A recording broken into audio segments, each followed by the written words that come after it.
नमस्कार विद्यार्थी मित्रों, आज हम कक्षा 7 विषय हिंदी पाठ 8 दोहा अष्टक। इस वीडियो में हम दोहे पढ़ेंगे, इसकी समझूती और दोहे का गान भी सुनेंगे। विद्यार्थी मित्रों, आपने इस चैनल को सब्सक्राइब न किया हो तो सब्सक्राइब, लाइक और शेयर कीजिए और पास में दिए गए बेल आइकन को भी क्लिक कीजिए, जिससे हमारे नए आने वाले वीडियो आप तक पहुंचते रहे। तो चलो विद्यार्थी, हम शुरू करते हैं दोहे अष्टक। ध्यान से दोहे सुनिए।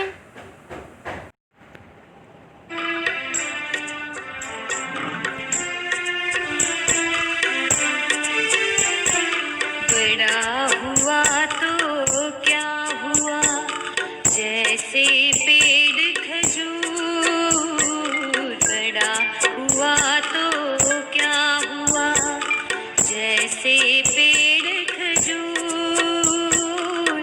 पंथी को छाया नहीं, पल लागे अति दूर। कबीरा पल लागे अति दूर। साधु ऐसा चाहिए, जैसा सूप सुपाए। साधु ऐसा चाहिए, जैसा सूप सुपाए। सार सार को गही रहे, थोथा देई उड़ाए। कबीरा थोथा देई उड़ाए। माखी गुड़ में गड़ी रहे, पंख रहो लिपटाए। माखी गुड़ में गड़ी रहे, पंख रहो लिपटाए। हाथ मले और सिर धुने, लालच बुरी बलाई। कबीरा लालच बुरी बलाई।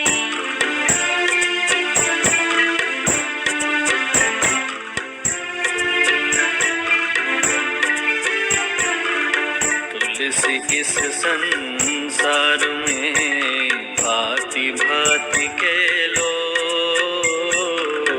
तुलसी इस संसार में भांति भांति के लोग। सबसे हिल मिल चालिए, नदी नाव संजोग। रे तुलसी नदी नाव संजोग। तुलसी हाय गरीब की, कब हुन खाली जाए। तुलसी हाय गरीब की, कब हुन खाली जाए।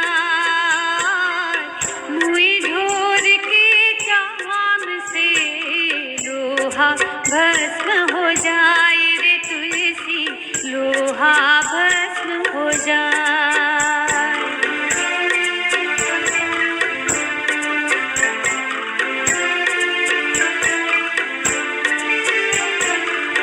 रही मन धागा प्रेम का, मत तोड़ो चटका।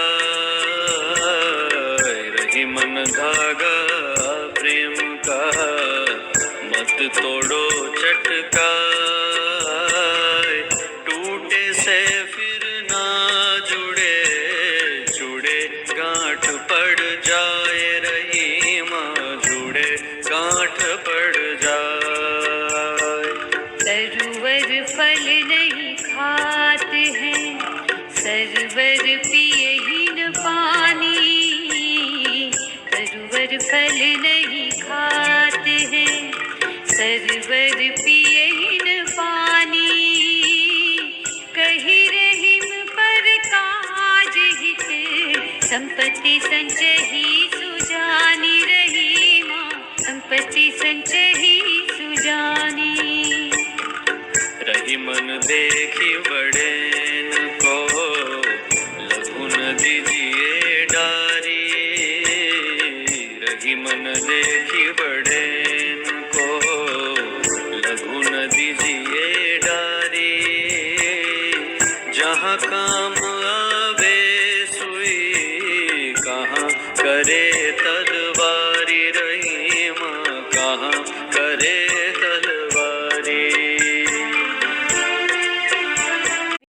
विद्यार्थी मित्रों, दोहे के गान सुनने में मज़ा आया ना?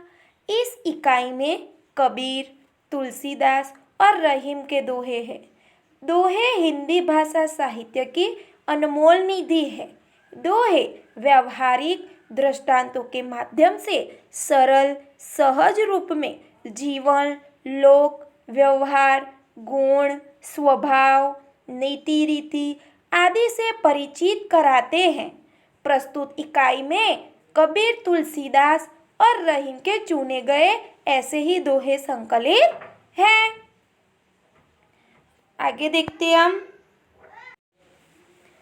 पहले हम कबीर के दोहे देखते हैं। बड़ा हुआ तो क्या हुआ, जैसे पेड़ खजूर, पंथी को छाया नहीं, फल लागी अति दूर। कबीर जी क्या कहते हैं? बड़ा होने से ही किसी का महत्व नहीं बढ़ जाता। खजूर का पेड़ ही देख लीजिए, बहुत बड़ा है, पर उसके पेड़ होने से क्या लाभ है? उससे मुसाफिर को छाया नहीं मिलती और फल भी बहुत ऊंचे लगते हैं। पता है ना बच्चों आपको कि हम रास्ते में जाते हैं तो खजूर का पेड़ होता है, वो देखा होगा कितना बड़ा होता है, लेकिन बहुत ऊंचा होता है, जो हमको छाया नहीं देता। और नीम का पेड़ नीचा होता है और हमको छांव भी देता है। तो ऐसे ही कबीर जी हमें कह रहे हैं कि बड़े होने से क्या फ़ायदा है, इसका महत्व नहीं है, लेकिन वह किसी के काम आना चाहिए। तो इस खजूर के पेड़ के उदाहरण द्वारा हमें बहुत अच्छा समझाया गया है। दूसरा दोहा है, साधु ऐसा चाहिए जैसा सूप सुभाए, सार सार को गही रहे, थोथा देई उड़ाए। कबीर जी ने अच्छा कहा है कि साधु हमें ऐसा होना चाहिए। साधु यानी सज्जन पुरुष। पुरुष कैसा होना चाहिए? सूप जैसे स्वभाव वाला। सूप यानी सुपड़ा, देखा है ना, जो हम घर में अनाज साफ करते हैं जिसमें, वह सूप जैसे स्वभाव वाला होना चाहिए। सूप अच्छे यानी अनाज को अपने अंदर रख लेता है और कचरे को बाहर फेंक देता है। उसी तरह साधु यानी सज्जन पुरुष की तत्व की बातें ग्रहण कर व्यर्थ की बातें छोड़ देनी चाहिए। उसी तरह हमें सज्जन पुरुष की बातें ग्रहण करनी चाहिए और फिर व्यर्थ बातें छोड़ देनी चाहिए। माखी गुड़ में गड़ी रहे, पंख रहो लिपटाए, हाथ मले और सिर धुने, लालच बुरी बलाए। यहाँ कबीर जी क्या कहते हैं कि मक्खी गुड़ खाने के लिए गुड़ पर बैठती है। देखा है ना विद्यार्थी आपने, यहाँ गुड़ रख दो तो गुड़ ऊपर कितनी मक्खियाँ आ जाएगी, तो वह गुड़ खाने के लिए उस पर लिपटी रहती हैं और उसमें फंस जाती है। फिर ज़्यादा गुड़ हो तो अंदर वह खाने के लिए गुड़ के अंदर जाती है और फिर वह फंस जाती है। उसके पंख गुड़ में चिपक जाते हैं और उसके पंख भी गुड़ में चिपक जाते हैं। फिर वह कितना भी पछताती है और हाथ मलती रहती है, उससे छुटकारा नहीं मिलता।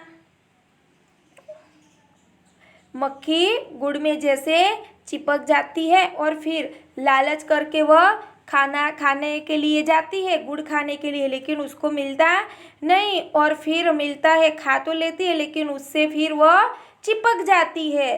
तो इस तरह लालच भी बहुत बुरी बला है, हमें उससे छुटकारा भी कभी नहीं मिलता। अब आगे संत तुलसीदास का हम देखें दोहे।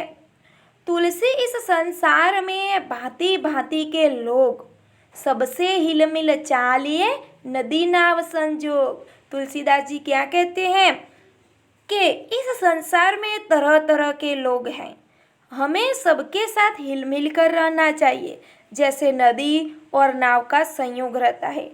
देखो अच्छा कहा है तुलसीदास ने कि इस संसार में अलग अलग जाति के लोग रहते हैं, अलग अलग स्वभाव वाले लोग रहते हैं। उसमें हमें इस संसार में हमें सबसे हिलमिल कर रहना चाहिए। तो उदाहरण हमें नदी और नाव का दिया है। जैसे नदी में नाव कैसे चलती है, तो तो नदी और नाव का जैसे संयोग है वैसे ही हमें इस संसार में तरह तरह के लोग के साथ संयोग बनाकर रहना चाहिए। तुलसी हाय गरीब की कबहू न खाली जाए, मुँह ढोर के चाम से लहू भस्म हो जाए। तुलसीदास जी कहते हैं कि गरीब की हाय यानी बद्दुआ कभी निष्फल नहीं जाती। मरे हुए जानवर के चमड़े से बनी धौंकनी से, के मरे हुए चमड़े से बनी धौंकनी लाख लोहा को भी राख बना देती हैं। फिर गरीब तो जीवित व्यक्ति है, गरीब क्या है? जीवित व्यक्ति है, उसकी हाय कैसे निष्फल जा सकती है? कबीर जी कहते हैं वह सजीव नहीं है, निर्जीव है, फिर भी वह धौंकनी लोहा को भी राख बना देती है। तो गरीब लोग तो क्या है? जीवित व्यक्ति है, उसकी हाय कभी निष्फल नहीं जा सकती। अब रहीम जी के दोहे हम देखते हैं। रहीमन धागा प्रेम का मत तोड़ो चटकाए, टूटे से फिर ना जुड़े, जुड़े गांठ पड़ जाए। कब रहीम ने यहाँ बहुत अच्छा किया है, लिखा है कि रहीम जी कहते हैं कि प्रेम के धागे को खींचकर या फिर झटके से मत तोड़ डालो। यह एक बार टूट जाने पर फिर जुड़ता नहीं है, और जुड़ता भी है तो उसमें गांठ पड़ जाती है। तो रहीम जी कहते हैं कि हमें सबसे प्रेम से रहना चाहिए, और प्रेम में अगर किसी से साथ झगड़ा हो तो फिर हम अपने आप से सुलझा भी ले झगड़ा, फिर भी वो उसमें गांठ पड़ जाती है एक तरह की। जैसे धागा हो, धागा टूट गया, फिर उसको हम जोड़ना चाहते हो तो क्या करना पड़ता है? उसमें गांठ लगानी पड़ती है। तो ऐसे ही हमारे प्रेम में भी होता है, तो हमारे संबंध में भी ऐसा होता है। तो हमें प्रेम के धागे खींचकर तोड़ने नहीं चाहिए। फिर एक बार टूटते हैं तो मन में कड़वाहट पैदा हो जाती है, जो कभी भी मिटती नहीं है, और प्रेम में पहले जैसी मिठास नहीं रहती। तरुवर फल नहीं खात है, सरोवर पीह ही नहीं पानी, कही रहीम पर काज हित, संपत्ति संच ही सुजानी। रहीम जी क्या कहते हैं कि पेड़ अपने फल खुद नहीं खाती। पेड़ पर फल तो लगते हैं लेकिन वो अपने आप खुद नहीं खाते। सरोवर अपना पानी खुद नहीं पीते। सरोवर का पानी बहुत होता है लेकिन वो सरोवर अपना पानी खुद नहीं पीता। इसी तरह सज्जन दूसरों का भला करने के लिए ही संपत्ति का संग्रह करते हैं। सज्जन यानी सत्पुरुष, वह अपना दूसरों का भला करने के लिए अपनी संपत्ति इकट्ठी करते हैं। रहीम न देखी बड़ेन को, लघु न दीजिए डारी, जहाँ काम आवे सुई, कहाँ करे तलवारी। रहीम जी क्या कहते हैं कि बड़े लोगों को देखकर, बड़े लोगों से प्रभावित होकर छोटे लोगों की उपेक्षा मत करो।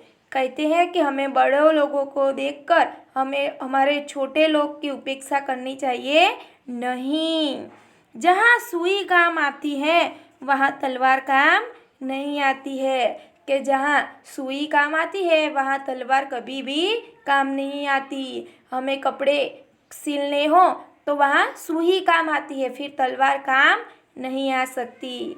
इसलिए कबीर रहीम जी ने कहा है कि बड़े को देखकर हमें छोटे यानी छोटे छोटे रिश्तों में हमें उपेक्षा नहीं करनी चाहिए, छोटे लोगों की उपेक्षा नहीं करनी चाहिए।